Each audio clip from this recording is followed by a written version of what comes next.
Hello, and welcome back. This is Ascabina, and in my third and final series here of how to make your own wand, last time we spoke of how to go on and make a design if you wanted to design your own wand. And I had told and showed you that I had drawn on a dragon with a Wiccan pentacle. And then from there we would get back together in showing how to finalize and put the final project together.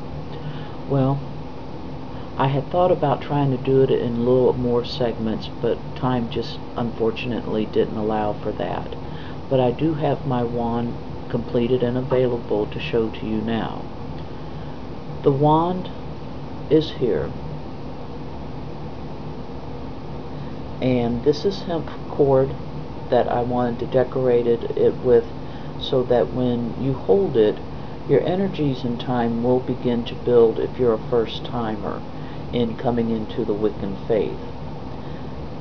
On the dragon itself, I did go on and wood burn that on in there.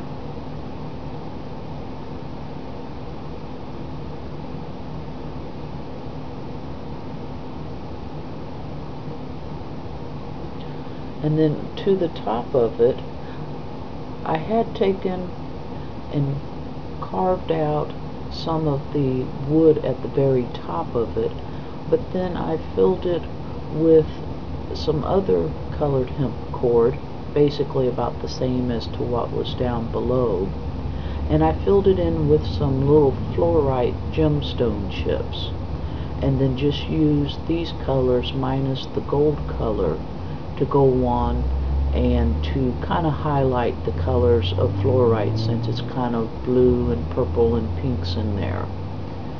I made the cord long enough that I attached a little pewter dragon, and then at the very top of it I put an amethyst stone point in there, and then I also had some small little gemstone of amethyst and rose quartz. Now, as some of you might know, amethyst is a spiritualist type stone, rose quartz is love, and then the fluorite, it also represents the opening of like to unknown things that could be given to you going through, like in meditation or something of that nature, where it's much more inspiring and to get feedback of things that you want to know. It's kind of a mystics type stone, so to speak, and I never knew of these until after my dragon spirit came to me, but we use this a lot. So once I got this all taken care of and everything, before I put the stones on, because that's kind of the final touch that you want to do is on the stones. You want to try to get everything else done. What I had done to this wand is I had gone on and stained it a golden oak. Now, a lot of Wiccans don't want to do that because they said it's kind of with a man-made item, but I like to do it because I think it brings out the more natural beauty of the wood. And again, this is one thing that is really nice and fabulous about this religion. You can do it the true traditional way, or you can do it your own way and express yourself in what you feel is most comfortable and loving to you. And so that's what I had done, was I stained it. I used a small can of Minwax. It also helps to seal it so that it doesn't crack or anything like that. You can get this at Walmart. It's about probably about $5 or $6 for that little can.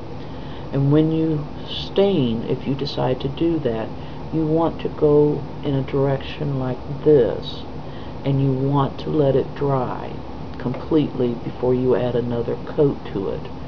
The one thing is that if you live in an area of the country that it's humid, you'll have to do it inside where it's cool and has a chance to dry completely, and then you can go on and put on another coat once it's completely dried. Now, I added 3 coats of stain to this because we were going through a period here where it was real humid and hot, so I wanted to give it a chance to go on and just completely dry and everything.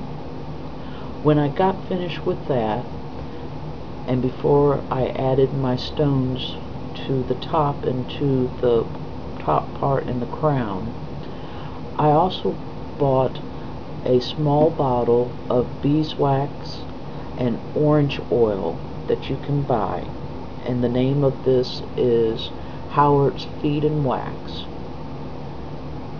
And then what I did with that is I did go on and apply it to the whole wand, and then it says to allow 20 minutes, but I didn't think that it gave it enough depth. So what I did was, about the 3rd coat, I let it stay on all night. And basically, you just use like one of these little sponges here and put it on. Again, you want to go in an up and down motion. If you want to let it kind of sit overnight and dry, then go on and do that. And then take an old like white t-shirt in the morning and rub it in and polish it. You'll want to wipe off any excess and then go on and rub it in and polish it.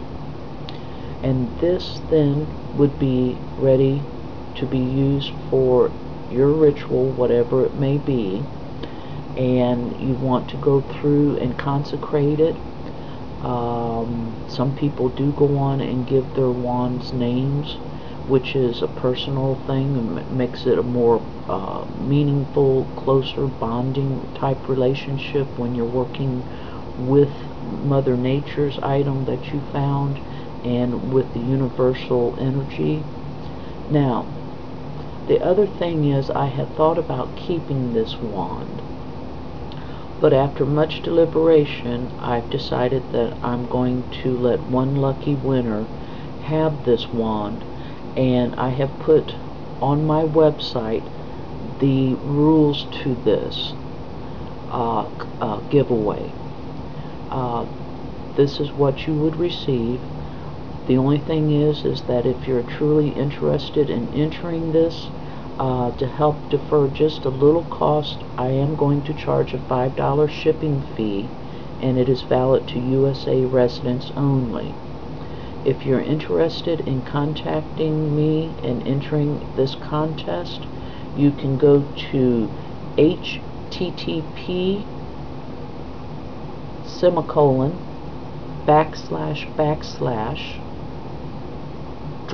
Masters Magical Doorway .webs.com/ and all the rules are there on the very front page. And if you'd like to enter it, there's the information there for you to do that as well. But this would really be a lovely wand for somebody that would really like to have it and would really cherish it for years to come. So that is my final segment to this series, and I hope that you've learned a lot of things of how you can make your own wand. Like I said, there's really no right or wrong way. It's all based on personal preference. And if you want to enter the contest, please feel free to go to my website. Again, that address is http:// Dragon Masters Magical Doorway .webs.com. And until next time, I wish you all a very blessed day, and namaste.